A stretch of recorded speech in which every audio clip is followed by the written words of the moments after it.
G'day folks, welcome back to the channel. Well, today's video is going to be, it's a lesson part 2 I guess. I released a video just a week or two ago and it's the first one I've actually called a fishing lesson, and it was about the elements in relation to how I prepare to go fishing.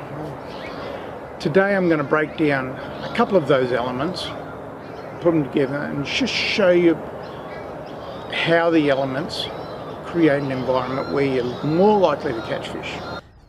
Well, the weatherman has the next 3 days, which are my days off, as 20 knots. You wouldn't know it. Certainly not 20 knots at the moment. It's supposed to blow up, so that's why we're up the river. There are so many sheltered areas here. It's just unbelievably good fishing when the weather's a little bit off. It's one of my go-to places when I've got the wind up. If you get anything out of this video, make sure you hit that like button for me and subscribe to the channel. Let's get on with it. So the aerial view of the area that we're fishing in shows lots of bends. There'll be a lot of eddies, a lot of deep holes in these bends. But most of all, in poor weather, you'll find a particular bank, you'll be covered and the wind will go over your head. So still comfortable to fish. You're still most likely going to catch yourself a feed, even if the weather's poor. To find the places like this, Google Maps is a great source. So crank up the internet, get onto Google Maps and start doing some exploring. If you're looking for an application, it costs a little bit of money, but an application called Navionics, that'll also help you with the areas and the surrounds and the terrain. It's pretty much a fairly standard retrieve that a lot of people use, and that's a slow roll along the bottom and the occasional flick with a bit of a hop off the bottom. Jordan doesn't do that, and lately he's been absolutely cleaning up. He throws it out, lets it get to the bottom, and he does his slow roll with a twitch, keeps it on the bottom, just makes it dart. And as it darts along the bottom, he's managing to score more flatty than me, that's for sure. And certainly better quality as well. One of the things I like most about areas like this is the amount of cover you can get regardless of which way the wind's blowing. You get a strong southerly and you can get cover on the southern side. It'll blow over the top of your head. You get a strong northerly and vice versa. It really does lend itself to bad weather fishing this area. So in a perfect world, the wind and the current will be traveling in the same direction, and in that case you spot lock with the cover, so the wind's blowing over the top of your head, you throw into the wind and let your bait come back with the breeze and with the tide. When the gods are against you and you have opposing wind and tide, well then you spot lock out a little bit from the cover, you throw in under the mangroves and retrieve back to your boat sideways to the wind and the current. 3.5 metres. We want to be fishing closer to the bank.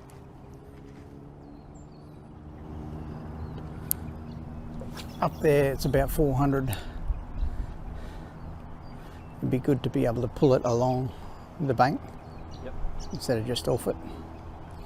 Cover more of that bank.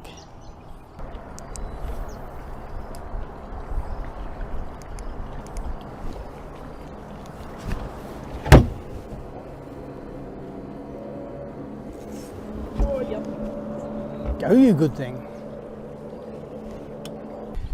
We got a southerly breeze today, and at the moment we're fishing the northern side of the pine, and this on the northern side we've just moved over here, and it's incredible the difference. We had such good protection from the cover on the southern side because it was a southerly, it was going right over the top of us. Now on the northern side you can really feel that, yeah, it's not a strong breeze, but there's definitely a breeze there. There are some definite advantages fishing sheltered areas in bad weather. One of them is very few people fish, so you're on your own most times, which is great when you want to creep along these edges, find the best spots and know that nobody's been there for the past couple of hours, so the fish are settled, the fish aren't spooked, and you've got a way better chance of picking up a feed. One of the things I look for as I move along these edges are flat and muddy areas where I know there's going to be worms and fish holding, small fish holding, looking for the worms and the little bugs, because the bigger predators will be after those smaller fish. Oh, that was a good cast. Yep. Oh yeah. Right up against that mud wall.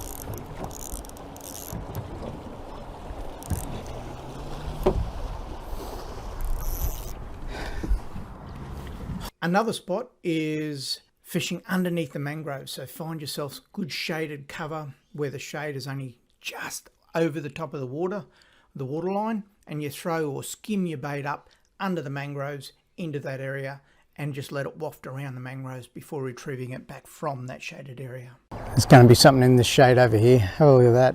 How good does that look?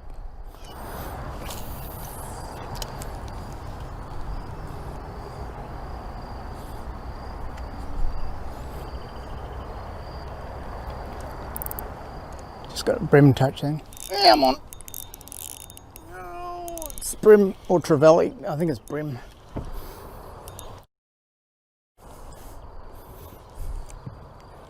Oh, there's another brim with it.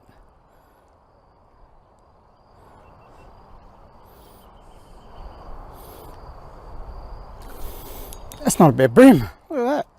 That's all right. As we move toward the mouth of this creek system that runs off the main river there, the closer you get to the mouth, the busier you'll find, the bigger predators will be. A lot of the smaller bait fish, the herring and the prawns, will hang around the corners and the edges and along the sheltered areas that run down from the mouth. The predators will hunt those in those areas. See how, if you have a look at the sounder, see how it's going up? So you take it up to a... Yep. Oh, I had to sneeze too. I'll get out of your way. It's coming this way. You've got around that side. Get out of your way. I can't believe I had to sneeze to catch this. I'll get the net.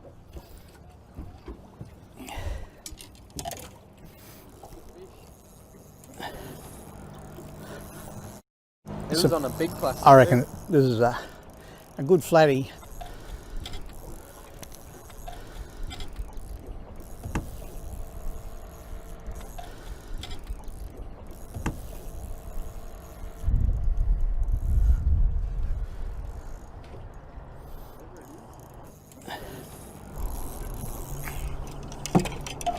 Heavy. Have you seen it yet? No, I haven't seen anything. It's on pretty tough to drag. Yeah, okay. I did just tighten it though. Yeah.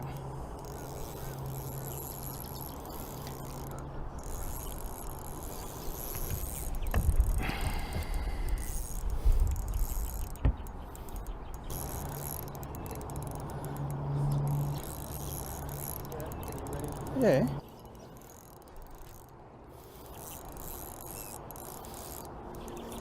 Oh, trevally. Trevally. Another one. It's a good one too. So no, don't wind it any further.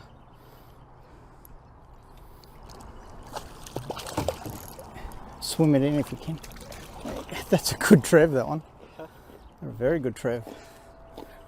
Oh, he'd go a kilo, that. Yeah, dude, it's pretty heavy.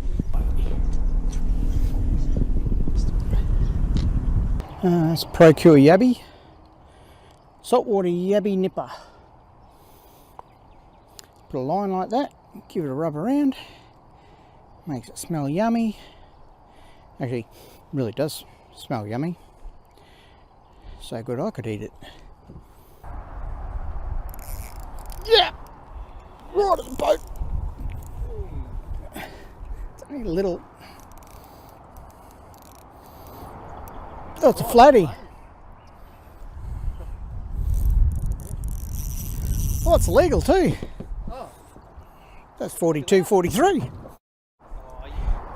Been a long time between drinks, but that was first cast with the plain old pearl in the Slim Swim 3-inch. Getting close to a feed, just need the one more. Well, we covered a little bit in this video, a bit on wind direction and finding cover, a bit on the retrieve, a bit on putting it under the cover. Hope you got something out of this video. Hit that like button for me, subscribe to the channel, and I'll catch you on the next video. Take care.